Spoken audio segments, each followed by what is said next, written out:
That's it. Calm down. Calm down. Don't need to be aggressive. I'm not hurting you. Be brave.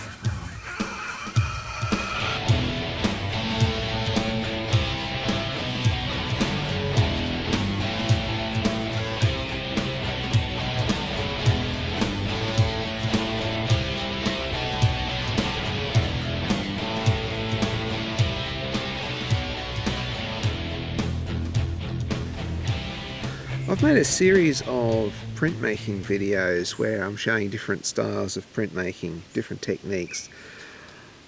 Today we're talking about dry point, and I want to do a few more videos where I sort of go on location a bit, so it's rather, out in the field. Because with printmaking, there's not much field work done in printmaking. It is with sketching, it is with painting, but printmaking, very rare. But dry point's a good place to start. My tools, well, here is a dry point tool. It's a little pin there. I've added a little bit of camouflage tape just to try and look a bit cool.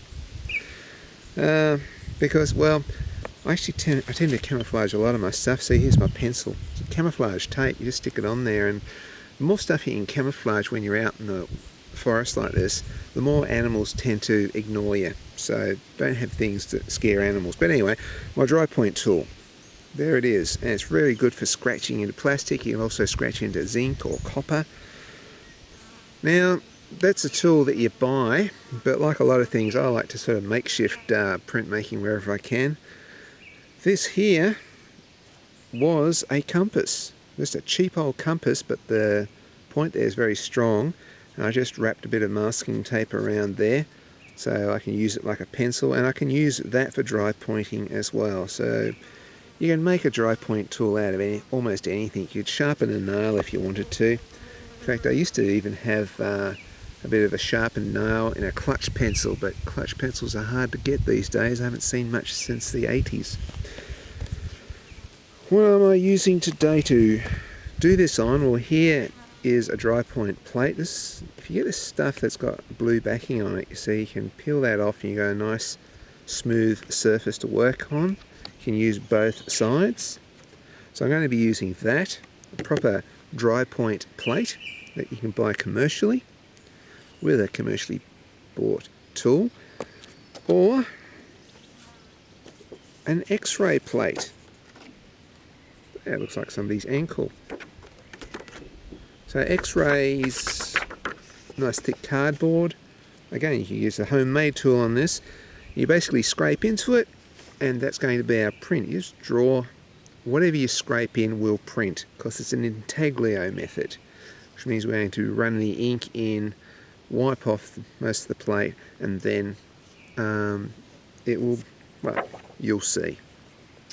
One thing I will say about X-ray plates though, I found that if you use oil-based inks with a dry point on X-rays, with certain X-rays it causes havoc. So I'm going to be using a water-based ink on this today. And while I'm out in the bush, I got myself a nice model to sketch. Today's model is an Australian blue-tongue lizard, and she's probably not going to keep that still for me, so I'm going to have to sketch bloody fast.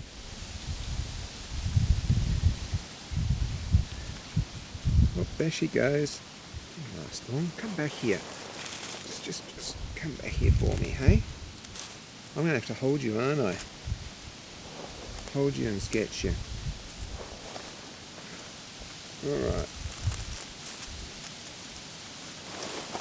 Yes, you want to go to the big free. Want to be free, don't you? I'll release you soon. Sketch real fast, I promise. Just keep still just for a little while. Where was I? I'm working really quick, so I don't want to really hold her here for very long. She's not a pet, she's actually a wild lizard.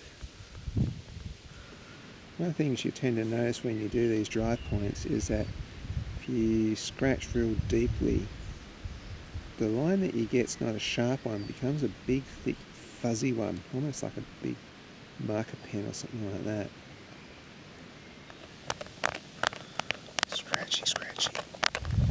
One of the great characteristics are these sort of mottled bands here, which is great camouflage. Go real fast here.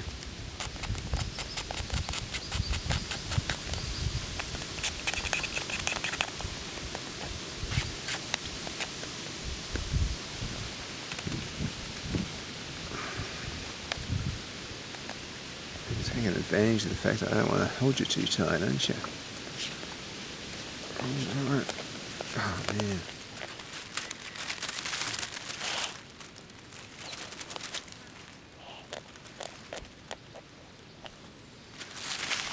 Come back here.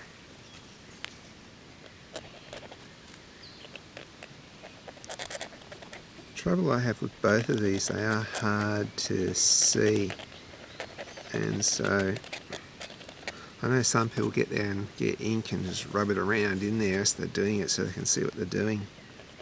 Probably a good idea. I find that very hard just to take out in the field with me though. What I'm looking for here is hopefully something that I can use in the field.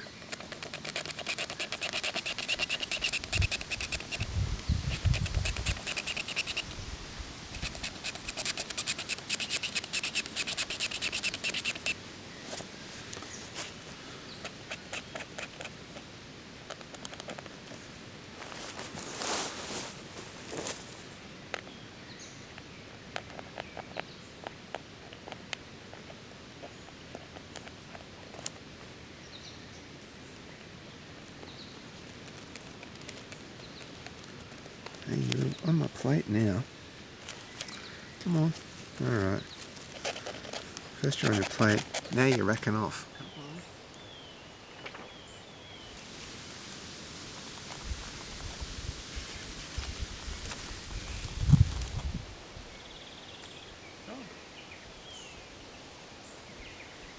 Thank you, sweet girl.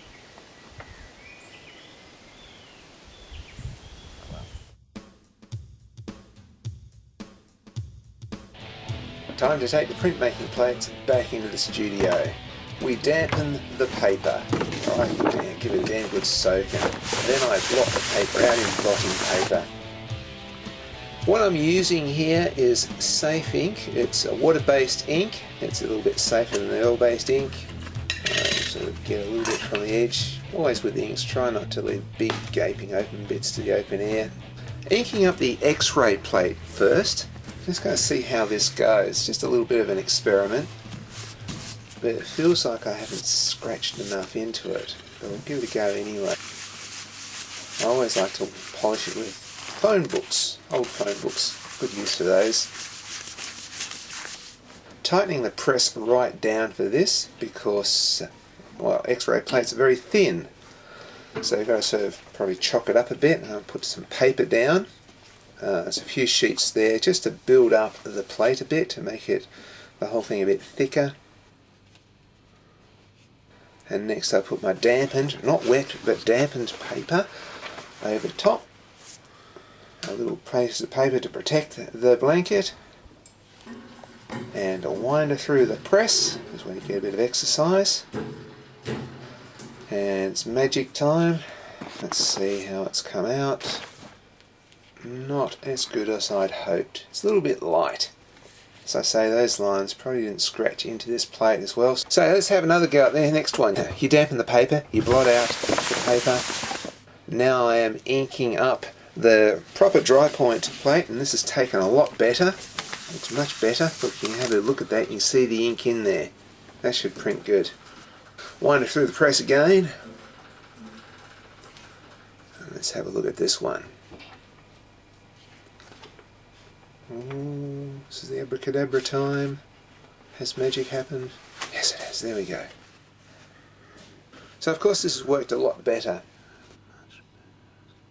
And this is what I want to do. I have more of like a sketchy feel with these ones. They're not going to be so planned, they're just going to be quick, rough and ready, just to see how it goes. Still, I want a little bit more detail, using the proof that I've done as a guide, and also just smearing a little bit of ink around my finger so I can see where I'm going.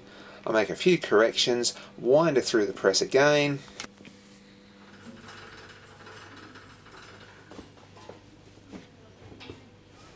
And there you have it, the dry point. And yeah, it's so sketchy, rough looking, but that's what I was aiming for. I wanted it to look like a field sketch.